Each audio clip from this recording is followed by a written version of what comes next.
Hello, good morning friends. कैसे हैं आप लोग? ठीक ठाक। आई थिंक एग्ज़ामिनेशन का टाइम चल रहा है, कुछ ख़त्म हुआ है, फिर से कुछ स्टार्ट होने वाला है। तो एग्ज़ामिनेशन बेस को लेकर के ही मेरा तो ये कोशिश रहेगा कि जो भी आपको प्रॉब्लम हो आप बताएं और हम उसको क्या करें, सॉर्ट आउट करें। तो उसी में एक क्लासेस वाले का, ताकि एक फ्रैक्शन का सर थोड़ा कन्फ्यूजन होता है, उसको नंबर लाइन पे कैसे रिप्रेजेंट करें और कैसे समझें कि कौन सा नंबर किसके बीच में वैरी करता है, नंबर लाइन पे कैसे कर सकते हैं, बड़ा छोटा कैसे अरेंज करें, ये प्रॉब्लम होता है। तो सबसे पहले तो फ्रैक्शन का समझते हैं कि फ्रैक्शन आखिर होता क्या है। कि अगर फ्रैक्शन को हम अगर डिफाइन करना चाहें नॉर्मली, तो हम क्या करें, उसको पी बाई क्यू के फॉर्म में समझ सकते हैं, रेशनल नंबर ही रहता है। तो पी बाई क्यू के फॉर्म में आपका होगा, ठीक है, वो पी बाई क्यू के फॉर्म में, लेकिन एक कंडीशन ये होगा कि क्यू की वैल्यू कभी भी जीरो के बराबर नहीं होनी चाहिए।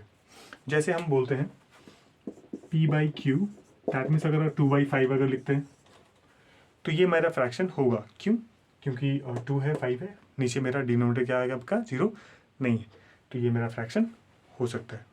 ठीक है, डिनोमिनेटर जीरो नहीं होना चाहिए, ये ध्यान रखना है। तो ये हो गया आपका।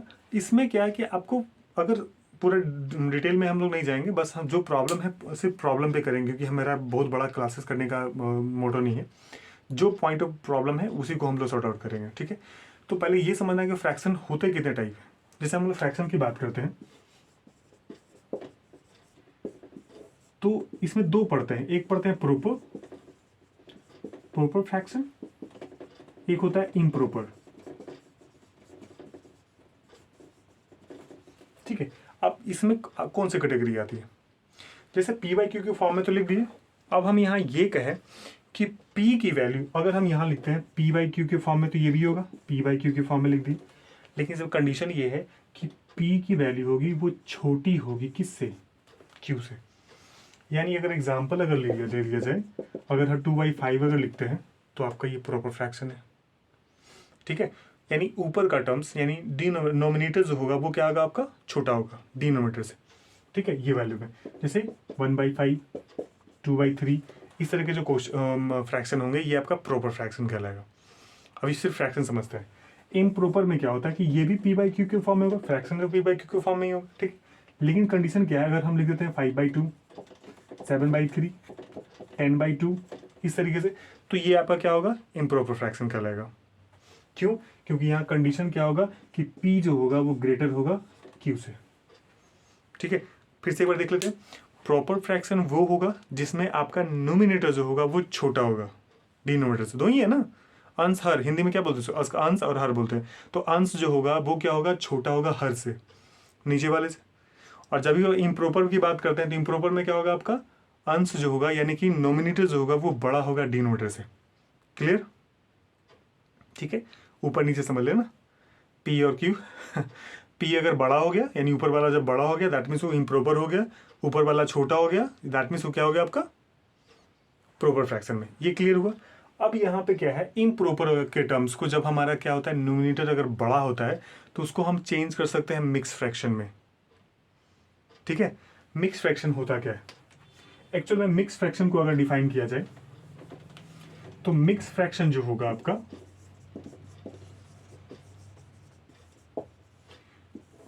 जैसे एक एग्जाम्पल के साथ हम समझाते हैं। मिक्स नंबर जैसे 3 होल 2/5, ये अगर हम लिखते हैं, पढ़ते भी कैसे, 3 होल 2/5, यानी कि मिक्स नंबर जो होगा आपका ये होल नंबर में और साथ में प्रॉपर फ्रैक्शन के साथ आएगा।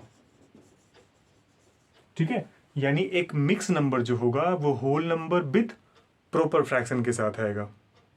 ठीक है, जैसे हम एक डिवाइड में हम बताते हैं, डिवाइड करके बताते हैं कि डिवाइड में कैसे निकालते हैं। जैसे हम एक क्वेश्चन लेते हैं 22/7, जब हम इसको डिवाइड करते हैं तो क्या करते हैं, जैसे 7 से डिवाइड किया 22, 1 कैरी हो जाता है, क्या लिखते हैं इसको, 3 होल 1/7, ये लिखते हैं ना।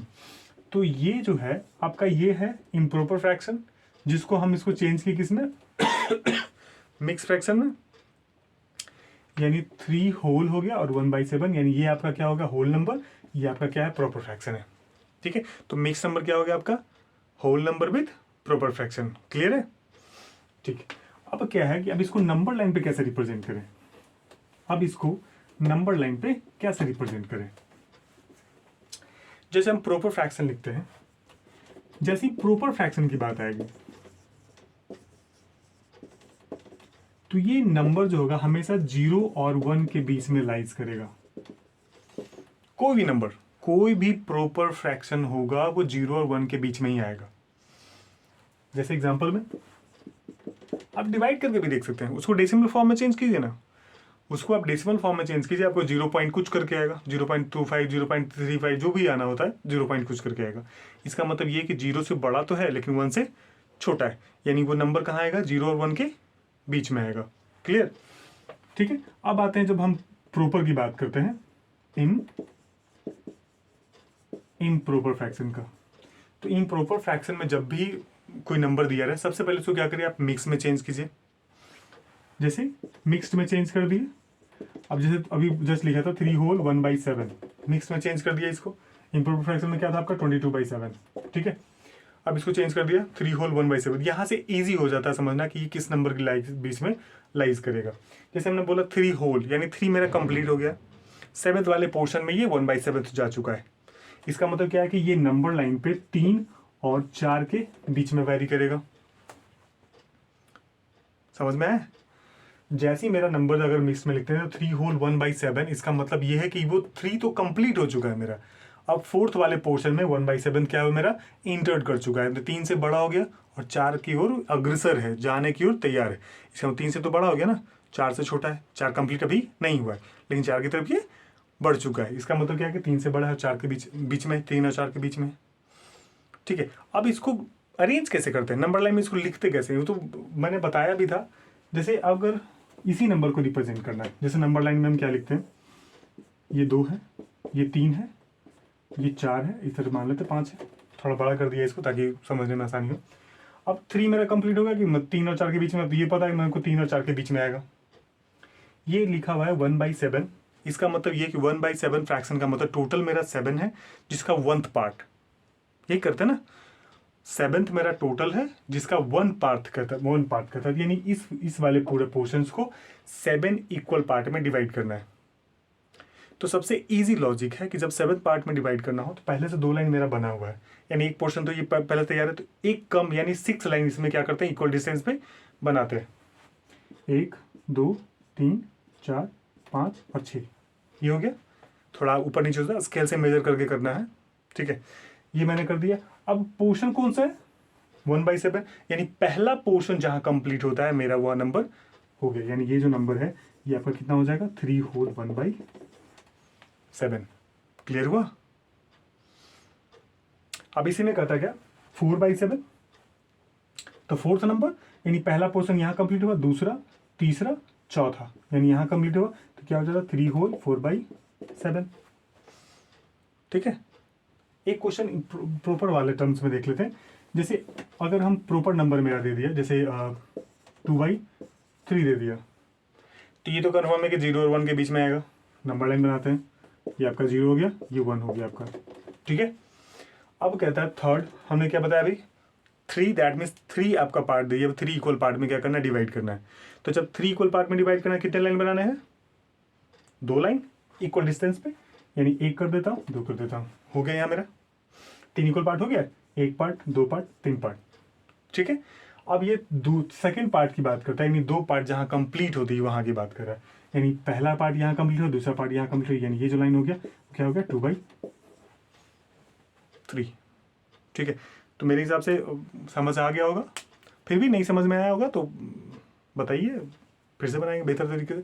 मैंने शॉर्ट में किया, ज़्यादा बड़ा करने की कोशिश नहीं की, ताकि आपको जो प्रॉब्लम है उसमें आपको क्लियर समझ में आ जाए। ठीक है, फिर भी अगर प्रॉब्लम होती है, इसको प्रैक्टिस कीजिए, बनाइए इसको, तभी क्लियर हो पाएगा। इसको बनाइए, फिर भी अगर कहीं कुछ छूट रहा होगा या दिक्कत हो रहा होगा तो फिर आप बता सकते हैं, फिर से बना के भेजेंगे, बेहतर थोड़ा डिटेल से इस बार पूरी कोशिश करेंगे। ठीक है, हमको लगा कि ये प्रॉब्लम काफ़ी है तो इसमें हम बना करके आपको प्रोवाइड कर रहे हैं।